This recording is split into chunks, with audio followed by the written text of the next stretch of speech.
The first panel of the morning, Cristina Lobillo, which is a good friend, Spaniard, but it's the most important thing is he's the director of energy in the Commission. So we have the most important person at this point in time from the Commission as far as energy is concerned. Later aside the Commissioner, and Cristina would like you to enter into the matter. Thank you very much for coming. Javier, thank you very much. Good morning, everyone, and thank you to Esade for having invited me to this 11th session. Congratulations for this 11th session of the annual energy meeting. I feel very honored to be here today. In particular, if we look at all the previous speakers in this kind of forum. So thank you very much, and allow me also to send from my Director General, who was invited to this event. She couldn't make it, but she told me that she will be very happy to join future sessions here. I want also to congratulate you for the topic that you have chosen for today. I believe that the European Union needs now to secure the steps to try to keep kind of leadership in the future net zero economy. But before entering into this topic, I would like to focus briefly on what we did the last year in the European Union to tackle, I would say, an unprecedented crisis in the field of energy. As Javier was saying, I think it's not only the European Commission, it's only the European Union. We had to be very proud on how in the European Union we reacted to a crisis that nobody expected. And the European Commission and the 27 member states reacted in a very quick and efficient way, putting forward the plan Repower that I will now get into more details. And thanks to all the quick and efficient actions, the European Union survived to this crisis. But let us start since the beginning. I think that the European Union, and not only as people who work in institutions and in companies, as European consumers, we experience the very high prices of the energy in the energy sector. We experienced that the last October 2 years ago, when we started the recovery from the COVID-19 crisis, when we saw how China started buying more, China and other Asian countries, starting buying more LNG, and this put a lot of pressures in the European Union. When we were in the process about adopting what we call the toolbox for member states to adopt some national measures to help consumers and companies, we experienced the war in Ukraine. We always say that the unprovoked invasion of Ukraine by Russia created also some vulnerabilities on the European Union when it comes to energy. It was not a surprise that in the European Union we were very dependent from Russia, in particular from gas, oil, and coal. And 2 weeks after the war, all our political leaders came with a very clear plan, the Repower EU. The Repower EU is a very extensive plan that includes many commitments when it comes to targets. But I always like to summarize Repower in two main legs. The first one is to replace Russian gas, replace gas from the supplier that could be, we can trust more, and I will come now into details. And the second leg is we need to accelerate the energy transition. I do believe that the energy transition, the climate neutrality by 2050, is a process that is completely unstoppable. So we cannot think about coming back to fossil fuels era. This is completely out in European Union, but I will say more and more in other countries in the world. When the Paris Agreement was signed, there were some doubts externally that you say, well, the European Union will always meet its objectives, but it will not happen the same with other countries. I don't think that this is the case. I think that now there is a commitment in the whole world on how we need to achieve this climate neutrality. Nobody doubts about that. Obviously, we are talking about measures that are very expensive. And for some countries in particular, the developing countries, they need to do it probably in a different way. But nobody questions the need to achieve net zero by mid-century. So let me now to focus on what we did the last year to tackle the energy crisis. I know that you are very familiar with that, but I always like to repeat because I think it's a very good achievement. And obviously, even if now gas prices are close to pre-war level, we have to remain vigilant. We cannot be so relaxed because the main feature in the gas market is volatility, and volatility on prices will continue over the next 10 years. So this is something that obliges us to remain very vigilant in the next year. But I think that our hard work, the hard work that we did in the Commission with the 27 member states, and here allow me to remind you some important figures. The last year, the European Council discussed 5 times about energy. And you know, the European Council, they discuss on topics that are really relevant. So 5 times talking about energy was really impressive. The Council of Ministers of Energy in the European Union, they met 14 times. In a usual time, they meet only 4. So the last year met very, very often. And the Minister for Energy in the European Union, they always say that they have become kind of a club of friends that meet very regularly to discuss on energy. So this shows also the relevance of the crisis that we had the last year. So I think that our hard work on this sector has somehow paid off what we did in a few months.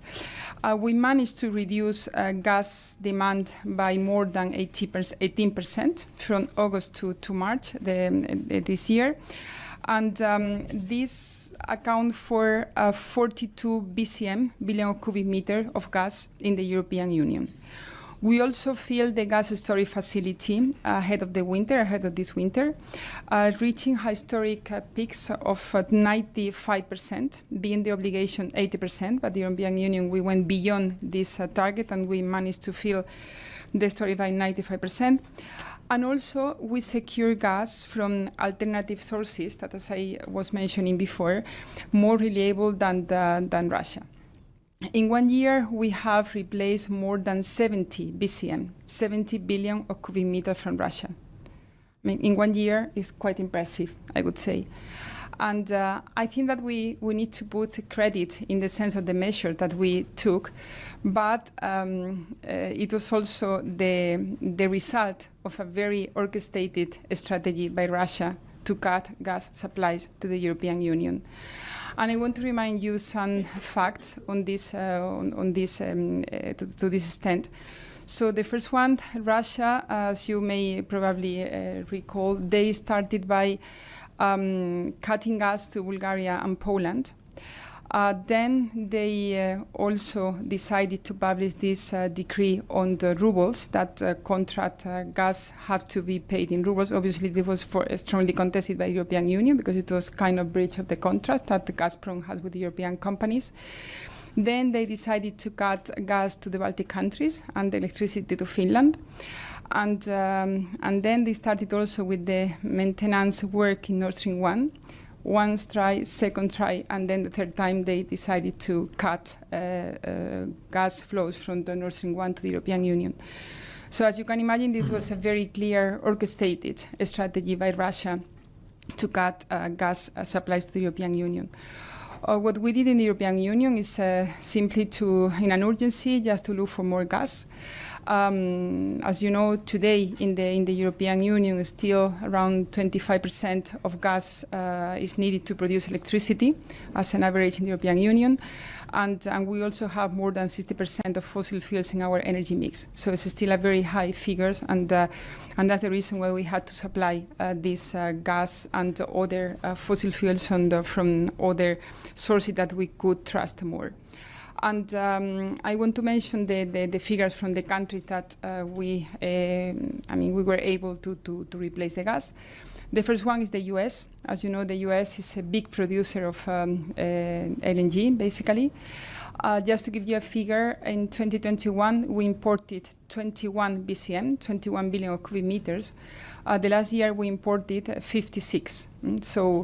And this was not done in a, let's say, automatic way. President Biden and President von der Leyen, they agreed to presidential statement, one in January, the second one in March. And from the European Commission, we met Biden administration, but also we met LNG producers in the US several times, just to make sure that this gas could reach the European Union. In one of the presidential statements, both President Biden and President von der Leyen, they agree that the European Union commits to send to the European Union around 50 BCM of gas per year. We also increase our gas flow from Norway. It's obviously our closest neighbor, but also we discuss with Azerbaijan, with Algeria, with Nigeria, with the Gulf countries, all the countries that could help the European Union in a situation of emergency. I think that we are not very much aware on what happened the last year in the European Union, but we had what we call a war economy. So we were in an emergency, and maybe in Spain it was not so relevant because we don't have in Spain strong dependency from Russia. But in some countries, in Central Europe and in Eastern Europe, the situation was quite dramatic. But obviously, when you talk about repower, there is another important leg, and for me, obviously, it's the most important one, is the need to accelerate the energy transition.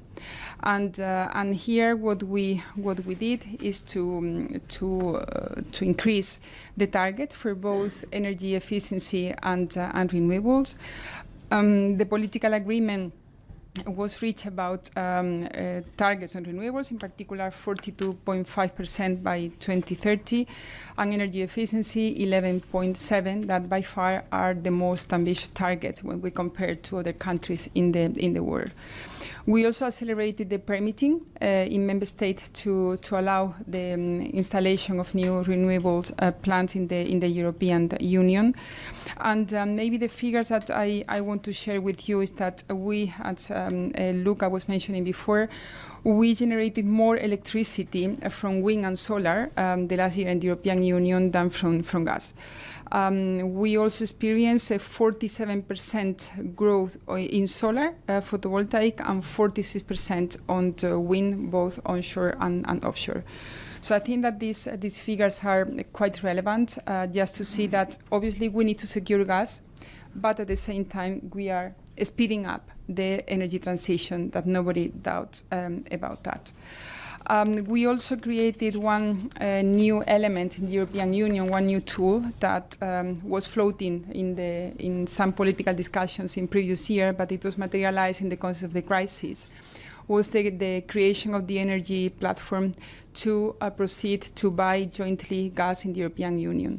And this is the responsibility that I have now in the Commission. So it has been a very hard work, because at the beginning I will say that companies in Europe were very reluctant to this initiative because they feared that could be a way to intervene the gas market. It was not the intention from the Commission. The intention of the Commission was just to secure some percentage of gas, just to increase security of supply.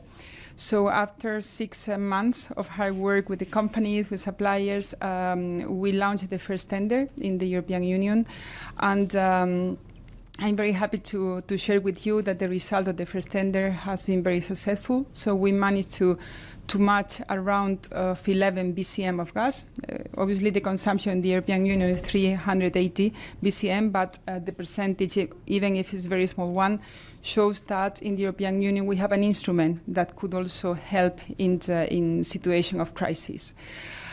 This tool to proceed jointly to the purchase of gas will be also used in the future for hydrogen, for renewable hydrogen, and probably for critical materials and rare earth, as included in the communication and the two different acts on net zero and critical minerals that the Commission published some months ago.